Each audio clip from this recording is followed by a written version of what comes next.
সালাম নিন, গাড়ি মার্কায় ভোট দিন। সালাম ভাইয়ের সালাম নিন, গাড়ি মার্কায়। দিদি, এবার কারে ভোট দিবা?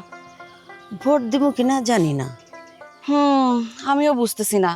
আর নানান মানুষ নানান কথা কয়, যাই না জানি কি বিপদেই পড়ি। কিন্তু খবরে দেখলাম কইলো এইবার নাকি ভালো ভোট করব। আর নারায়ণ কাকাও কইতেছিল এবার সেনাবাহিনী থাকবো, কোনো ঝামেলা হইব না। ওই যে নারায়ণ কাকা আসতেছে। কাকা নমস্কার। নমস্কার। কিরে মা, কেমন আছিস? ভালো আছি। তোমরা কি নিয়ে কথা কইতাছিলা? কাকা, আমরা নির্বাচন নিয়ে কথা কইতেছিলাম। আচ্ছা, আমরা কি এবার ভোট দিতে যাবো? অবশ্যই যাইবা, ভোট আমাগো অধিকার। সব সময় কি ভোট দেওয়া যায় নাকি? কত বছর পর পর এই দিনটা আসে।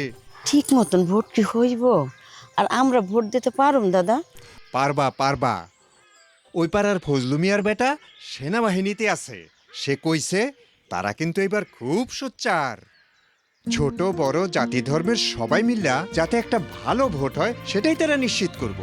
শোনো, আমরা সবাই একসঙ্গে ভোট দিতে যাব। তোমরা কোনো চিন্তা করো না। আসি রে মা, আসি। আপনার দেশ আপনার অপেক্ষায়, আস্থা ও বিশ্বাসে বাংলাদেশ সেনাবাহিনী।